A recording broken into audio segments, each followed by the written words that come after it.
bukan karena kita tidak ingin berperan di pemerintahan nasional, tapi setiap kali kita ingin mengambil peran-peran itu, jalan kita ditutup.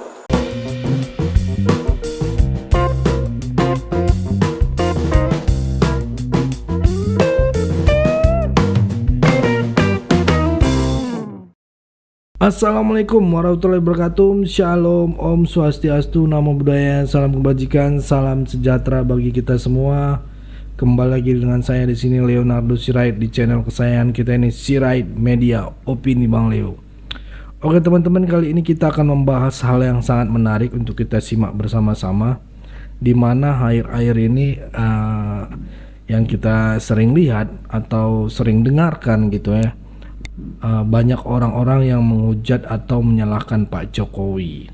Ternyata ya, terkhusus yang paling parah itu dari mantan partainya sendiri teman-teman ya, yaitu dari PDIP yang tidak henti-hentinya menyerang Pak Jokowi.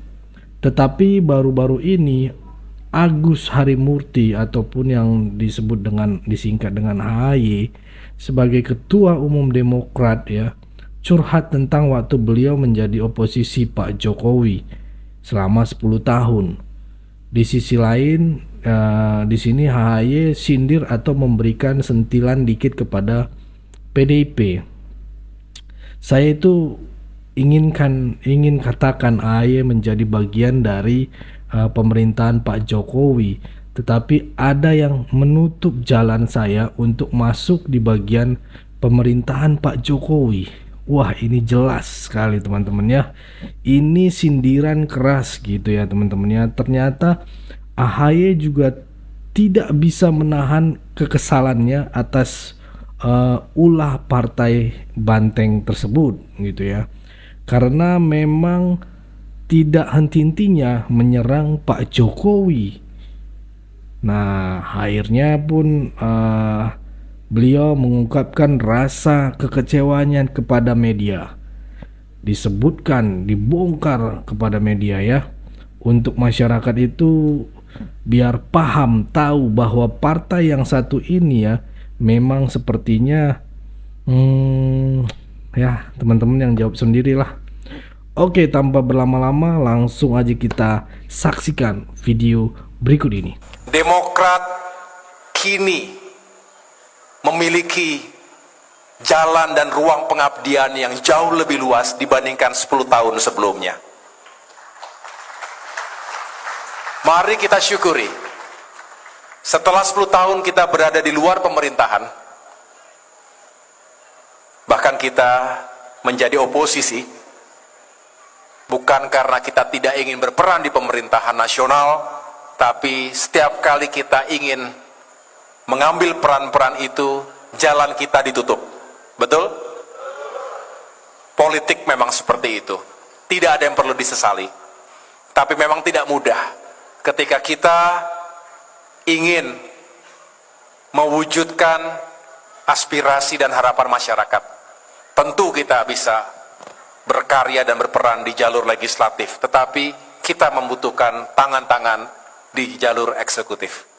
Tapi tidak memungkinkan. Tetapi kini Bapak Ibu sekalian, saya juga melaporkan kepada segenap masyarakat Indonesia dimanapun berada, Demokrat kini berada dalam pemerintahan nasional dan diperankan dengan sangat baik.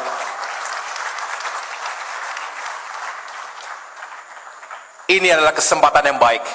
Mari kita jadikan 2025 ini tonggak atau milestone baru bagi perjuangan dan pengabdian Partai Demokrat. Jangan sia-siakan momentum yang baik ini.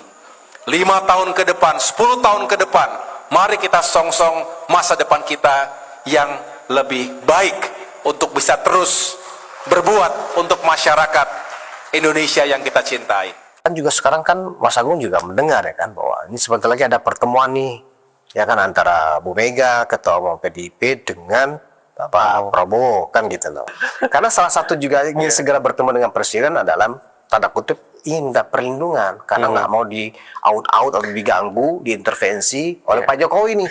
Kan suatu logika yang nggak nyampe, kalau saya sih Iya, nggak iya, nyampe ya. iya. Kok Pak Jokowi yang tidak punya partai, yang sudah tidak menjabat, kok dikhawatirkan bisa mengacak-acak Kongres PDIP yang mana Pak Jokowi juga bukan lagi kader kan gitu loh. betul. Gimana Mas Agung? Iya, jadi kalau memang arahannya sebelum Kongres, maka berapa hal yang memang menjadi term and conditionnya PDIP, apakah soal tadi Bang ya, political protection, legal protection, ataupun proteksi-proteksi lain itu memang mengemuka gitu. Dan saya kira itu wajar, karena memang hari ini PDIP itu kan di seberang. Dan kita lihat dalam beberapa waktu secara kasat, memang anak-anaknya Ibu Mega itu dalam tanda petik diganggu ya. Pak Hasto jadi tersangka, Pak Yasona dicekal, Pak Ahok dipanggil, dan kita nggak tahu ada anak-anak yang lain juga mungkin bisa saja menyusul kalau memang tidak ada arahan-arahan yang signifikan dari Ibu Mega untuk memastikan apakah soal legal ataupun political protection itu mengemuka, apalagi menjelang Kongres. Ya jangan sampai bahasanya diaut-autkan seperti itu Bang gitu. Tapi saya melihat juga kalau memang term and condition itu terlalu memberatkan Pak Prabowo, karena Pak Prabowo melihat bahwa sekarang sudah cukup kondusif nih, koalisi Indonesia Maju Plus sudah sangat dominan, hegemonik. Ya PDIP kalau terlalu banyak mintanya juga saya nggak bisa, mungkin pusing. Nah itu bisa jadi pertemuan saat Kongres Bang, artinya hanya sebatas simbolik, formalistik gitu, karena memang Sekedar menghadiri ya kan? sekedar menghadiri, sekedar ya beliau ingin merangkul semua ex presiden, semua partai semacam itu supaya komunikasinya tetap terbuka walaupun tidak intensif dan intim. Tetapi kalau memang terjadi sebelum Kongres, saya melihat nasi gorengnya dan menu-menu yang lain makin banyak, artinya makin intim Bang. Gitu. Bisa jadi soal political protection, legal protection yang berapa teman-teman jubir PDIP menyampaikan itu bukan karakter ibu, tapi menurut saya ini bukan bicara ibu lagi, ini bicara PDIP-nya gitu Bang.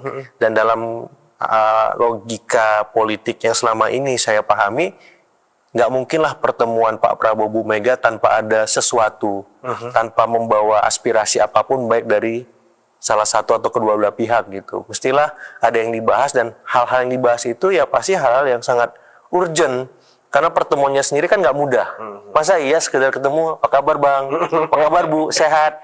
Makan apa? Kan nggak mungkin hanya gitu kan Bang? Pasti ada lah ya sesuatu yang lebih strategis, lebih besar, lebih futuristik yang mereka bahas. Dan soal-soal itu saya kira menjadi relevan ketika yang dibahas gimana nih relasi kita. Misalkan PDIP sama Gerindra, PDIP dengan Kim Plus, kemudian kader-kader PDIP yang dalam tanda petik mendapat masalah. Apakah memang ada ruang bagi PDIP dalam tanda petik diperlakukan minimal secara moderat lah, tidak terpojok dan dipojokkan terus kan seperti itu Bang. Nah, kalau misalnya pertemuan itu terjadi sebelum Kongres, sebelum April ya, Betul. April 2025 ini, ya kan, yang membuat penilaian masyarakat itu positif kepada presiden saat ini, ya seperti yang diteropong oleh Kompas kan karena ada stabilitas politik, Betul. ya kan, itu kan jantungnya di situ, gitu. Nah, ketika kemudian terjadi pertemuan dan kemudian Pak Prabowo melakukan perubahan after itu, ya kan, bisa jadi 3 bulan berikutnya ada survei lagi, bisa jadi itu akan merosot karena pasti ada goncangan politik, gitu lah. Nah, menurut Mas Agung gimana? Kalau situasinya seperti sekarang, kemudian ini berubah, dan itu hanya mungkin bisa terjadi perubahan yang sangat drastis Bang, ketika memang ada istilahnya aksi reaksi politik dari Pak Jokowinya Bang. Misalkan bergabung dengan partai tertentu. Kemudian dalam tanda petik anak-anaknya Ibu Mega itu memang terus mendapat problem, dan bukan hanya nama-nama tadi, tapi ada nama-nama baru lain gitu. Nah ini pasti akan menimbulkan riak-riak di pemerintahnya Pak Prabowo, dan di titik itu memang Pak Prabowo perannya sebagai, saya lihat sebagai wasit sih Bang, bukan pemain lagi. Karena beliau ingin memastikan komunikasi dengan Ibu Mega, Pak Jokowi, Pak SBY itu sama, setimbang, tidak berat ke salah satu. Dan itu yang sedang saya lihat dikondisikan gitu, perlahan tapi pasti. Ya beliau harus memang berkomunikasi dengan semua presiden ini, karena ini bukan hanya kebutuhan beliau, tapi kebutuhan kita sebagai rakyat yang menuntut Indonesia lebih baik, dan harapannya masukan dari banyak presiden itu bisa diterima oleh Pak Prabowo. Kalau hanya bisa salah satu, ya repot kan, karena kan Pak Prabowo ini memang ceritanya selesai dengan semua presiden ini bagus semua bang. Tapi kalau presiden tertentu kan banyak yang unfinished story bang. Ya. Ibu Mega dengan Pak Jokowi, Ibu Mega dengan Pak SBY gitu kan nggak selesai cerita itu. Tapi Ibu Mega dengan Pak Prabowo kan ada masalah. Pak Prabowo dengan Pak Jokowi bagus banget.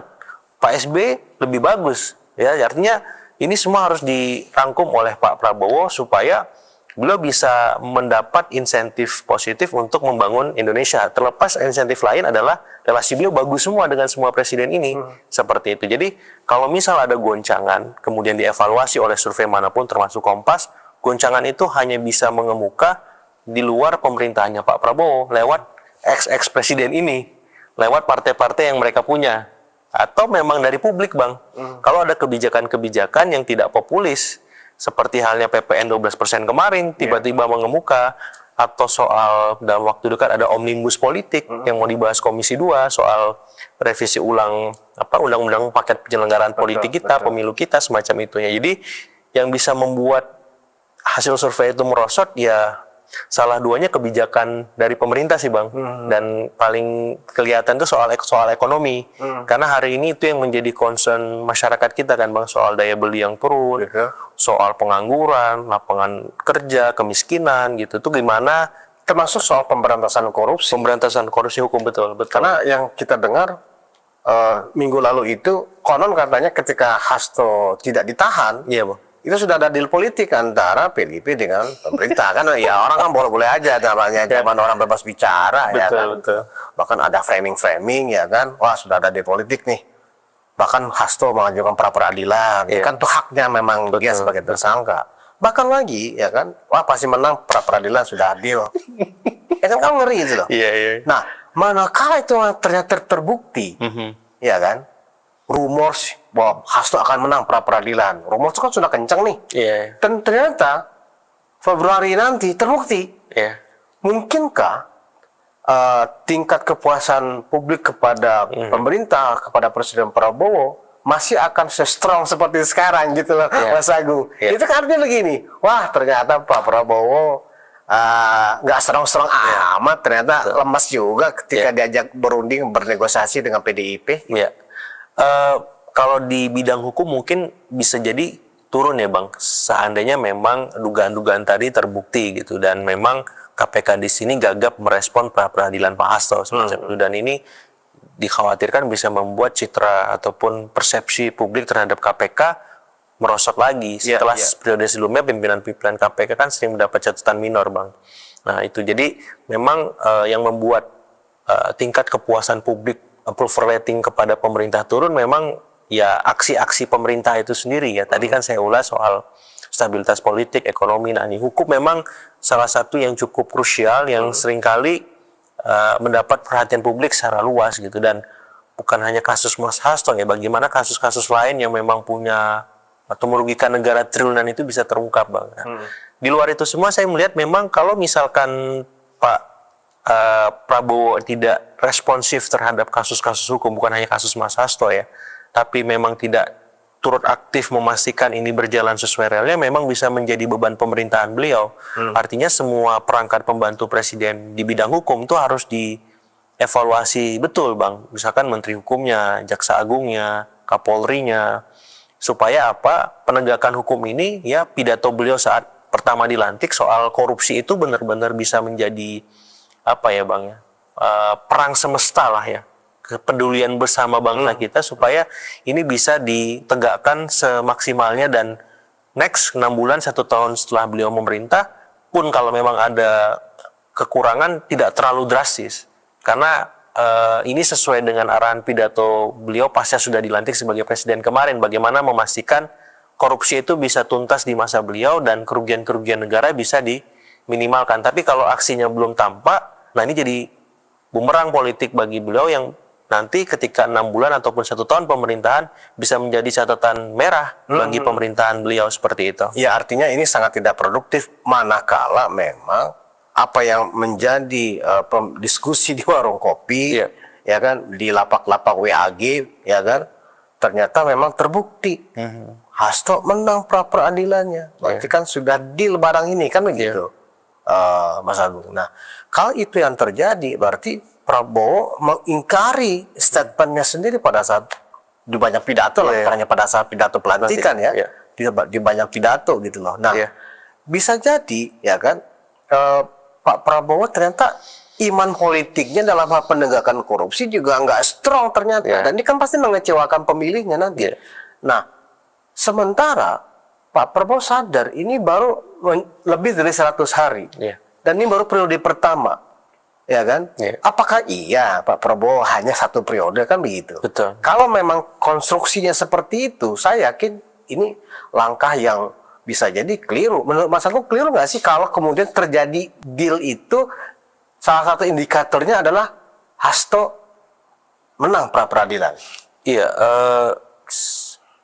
kalau misalkan ditelusuri ya Bang, ya saya melihat kan ini pemerintahannya dalam tanda petik bertaut dengan pemerintahan Pak Jokowi. Ya.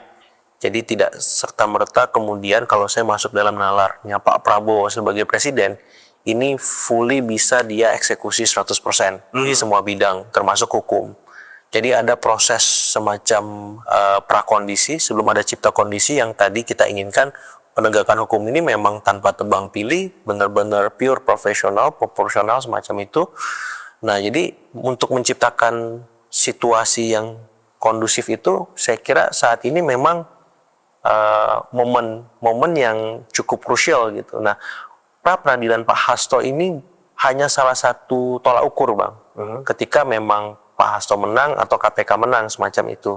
Tapi di luar itu semua yang paling penting bagaimana secara keseluruhan ini benar-benar bisa, ya saya berharapnya transparan sih. Secara sederhana, apa yang misalkan menyebabkan Pak Hasto menang itu kan harus dijelaskan oleh KPK. Ketika KPK kalah juga semacam itu, supaya apa, publik tidak punya sangka yang berlebihan.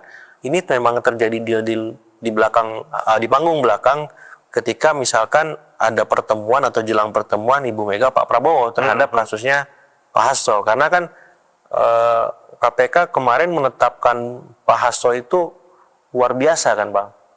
Istilahnya di malam Natal kan? Iya. Dan terus, itu mendapatkan applause dari publik yang luar biasa ya kan? Ini kayak gak ada waktu lain. Iya, kayak strong bener kan gitu loh. Oke, cukup segitu dulu teman-teman. Berikan tanggapan teman-teman yang menonton video ini bagaimana. Boleh berikan pandangan kalian di kolom komentar sepanjang-panjangnya. Ayo kita bertukar pikiran ya di kolom komentar. Intinya, pesan saya pokoknya tetap jaga persatuan Indonesia, jangan mau dipecah belah, jangan mau diadu domba karena NKRI harga mati. Saya Leonardo Sirait, mohon undur diri. Bye-bye.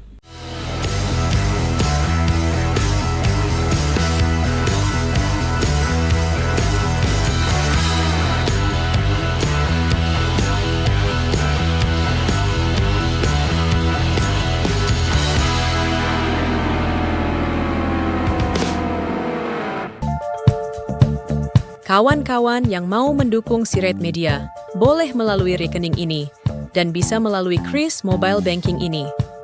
Dengan cara scan barcode Kris ini, di mobile banking, kawan-kawan.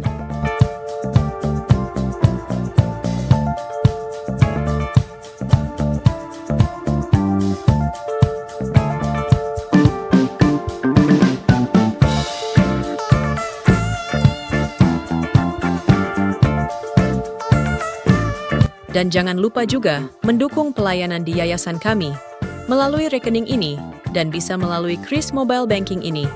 Dengan cara scan barcode Kris ini di mobile banking, kawan-kawan. Berapapun itu sangat berguna bagi pelayanan kami. Mari terus kita suarakan suara rakyat jelata dan terus berdampak bagi Indonesia. Terima kasih.